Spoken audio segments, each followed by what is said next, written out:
जैसा कि पिछले एपिसोड में हमने देखा था, प्रिंसेस मिंग्यू और क्यूसू के बीच में एक लड़ाई हो जाती है जिसमें प्रिंसेस मिंग्यू बुरी तरह से हार जाती है और वो वहां से निकलकर थर्ड सन ऑफ गॉड के पास आ जाती है।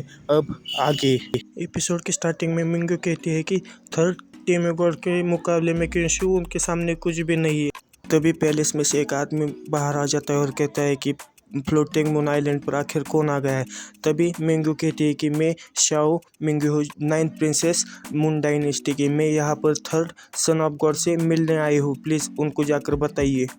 फिर वो आदमी घूम कर वहाँ से जाने लगता है और कहता है कि थोड़ी देर रुको।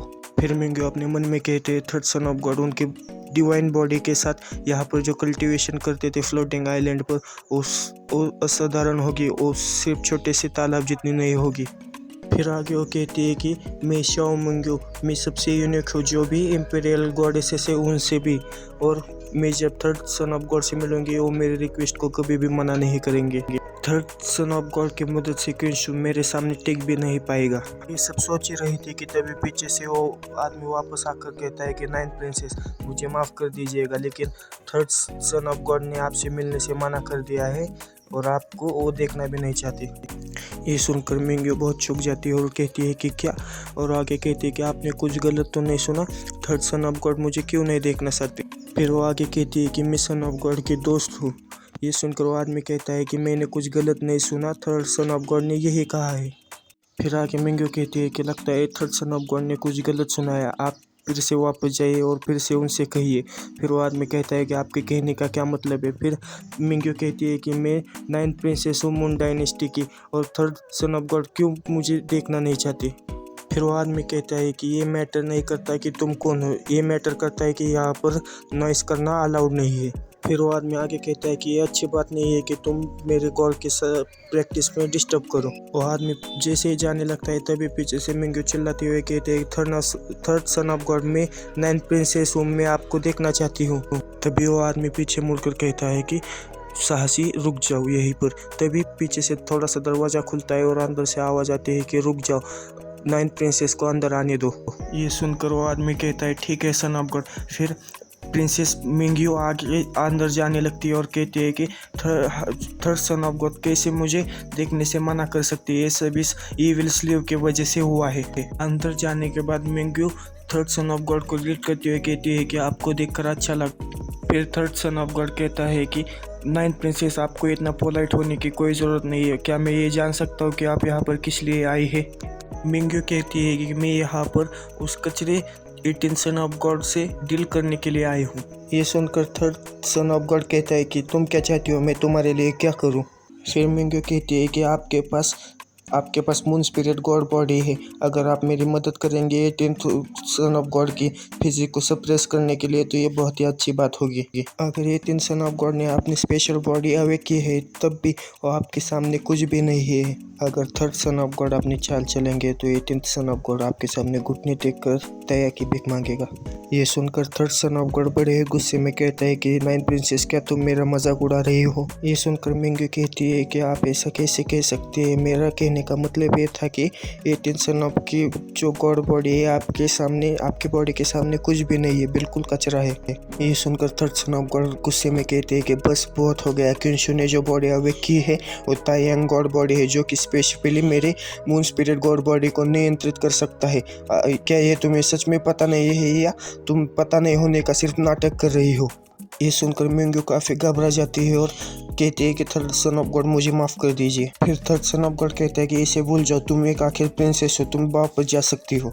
फिर Mingyu third son of God से कहते हैं कि मुझे आपसे कुछ मांगना है, क्या आप मुझे आइस स्पिरिट पिल दे सकते हैं।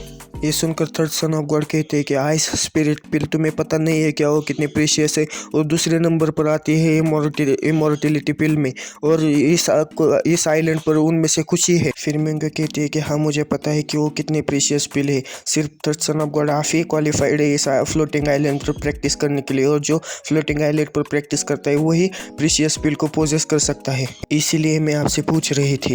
ये सुनकर थर्ड सन ऑफ गॉड बहुत गुस्सा हो जाते हैं और गुस्से में बहुत चिल्लाते हैं कि शाओ मिंग्यू, क्या तुम मेरी बेइज्जती कर रही हो। ये सुनकर शाओ मिंग्यू कुछ समझ नहीं पाती और वो हैरान हो जाती। फिर थर्ड सन ऑफ गॉड कहते हैं कि सन ऑफ गॉड को सिर्फ फ्लोटिंग आइलैंड पर प्रैक्टिस करने दिया जाता है। जब उनको पूरा कंट्रोल दिया जाता है फ्लोटिंग आइलैंड का, तभी एलिजिबल होते हैं कि वो हेवनली मटेरियल और ट्रेजर को ले सके। और ये तीन सन ऑफ गॉड किंशु सिर्फ मास्टर नहीं है फ्लोटिंग आइलैंड का, बल्कि वो पूरे के पूरे आइलैंड को कंट्रोल करता है। कहने का मतलब ये है कि वो आइलैंड पर जो कुछ भी है वो सारा का सारा किंशु कंट्रोल करता है।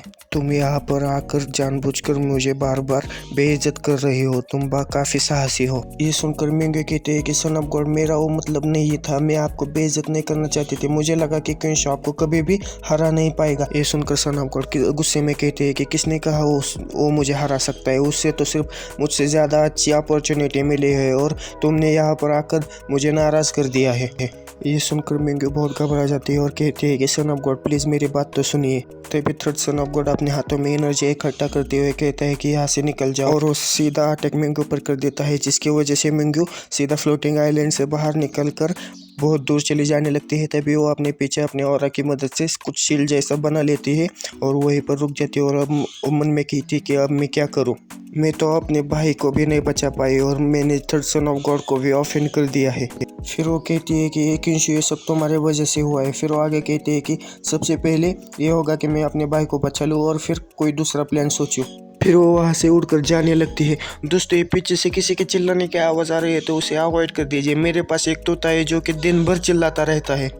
अगले सीन में हमें यंग फ्लोटिंग आइलैंड को दिखाया जाता है, जहाँ पर किंशु और बाई चेस खेल रहे होते हैं और किंशु कहता है कि बाई जाओ जाओ, तुमने ये चेस खेलना कहाँ से सीखा। जहाँ तक मुझे पता है कि डेमोन्स को ऐसे आदतें नहीं होती चेस खेलने की। फिर बाई कहती है कि मैं दूसरे डेमन से थोड़ा सा अलग हूँ, मुझे बचपन से ही फोर्स किया गया था पियानो, चेस, कोरियोग्राफी सीखने के लिए। फिर किंशु कहता है कि तुम एक डेमन हो लेकिन तुमने काफ़ी फन क्लासेस की है। तभी बाई कहती है कि तुम फिर से हार गई। फिर बाई किंशु की तरफ हाथ बढ़ाते हुए कहते हैं कि आपकी बेट थी कि तुम मुझे इमॉर्टलिटी पिल दोगे। फिर किंशु एक पिल को बाई की तरफ फेंकते हुए कहता है कि ये काफ़ी प्रीशियस पिल है जो कि अभी तक मैच्योर नहीं हुआ और इसके लिए मुझे काफ़ी देर इंतज़ार करना पड़ेगा, इसलिए मैं उसके बदले ये दे रहा हूँ। तभी गावला अंदर आते हुए कहता है कि 18 सन ऑफ गॉड 9 प्रिंसेस यहाँ पर आई हुई है और आपसे मिलना चाहती है। ये सुनकर किंशु खड़ा हो जाता है और कहता है कि उसे अंदर आने दो। फिर अगले सीन में हमें दिखाया जाता है कि 9 प्रिंसेस अंदर आ रही होती है और सामने किंशु बैठा हुआ होता है और बाजू में मिंग्यू अपने पिल खा रहे होते हैं और उसकी तरफ देख रही होती है। फिर मिंग्यू किंशु से कहती है कि 18 सन ऑफ गॉड, मैं आपसे एक वादा करना चाहती हूँ। फिर किंशु कहते हैं कि कैसा वादा। मिंग्यू आगे कहती है कि मैं आपसे वादा करती हूँ कि मैं उसी कंडीशन पे अपने भाई को लेके जाऊंगी जो आपने कहा था, आपको 10 टाइम ज़्यादा पे करूंगी। फिर मिंग्यू अपने हाथों में स्पिरिचुअल स्टोन का बैग दिखाते हुए कहती है कि इतने स्पिरिचुअल स्टोन से काफ़ी आपका कंपनसेट करने के लिए। फिर किंशु कहता है कि 9 प्रिंसेस, आपने एक गलती कर दी है। फिर किंशु अपना एक क्रीपी सा चेहरा बनाते हुए कहता है कि 10 टाइम प्राइस वो पहले थी, अभी आपको 100 टाइम ज़्यादा पे करना पड़ेगा। ये सुनकर मिंग्यू काफ़ी चौंक जाती है और कहती है कि आप हमारे साथ ऐसा व्यवहार कैसे कर सकते हो। ये सुनकर मिंग्यू अपनी जगह से खड़ा हो जाता है और कहता है कि इस यंग फ्लोटिंग आइलैंड पर जो भी मैं कहूँगा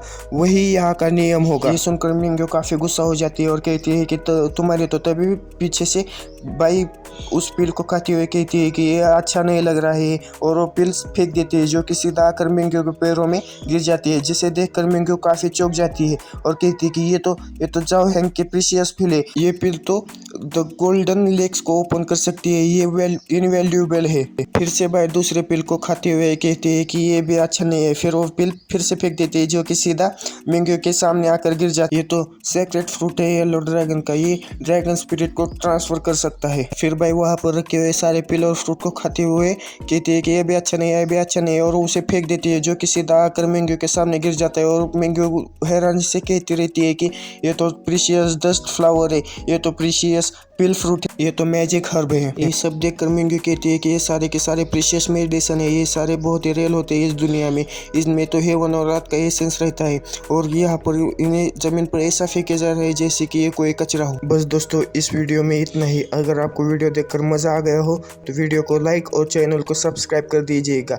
और दोस्तों, अगर मेरे एक्सप्लेनेशन में कुछ गलत है या मैं इसे कैसे इम्प्रूव कर सकूँ तो इसलिए आप मुझे कमेंट करके ज़रूर बता दीजिएगा। शुक्रिया।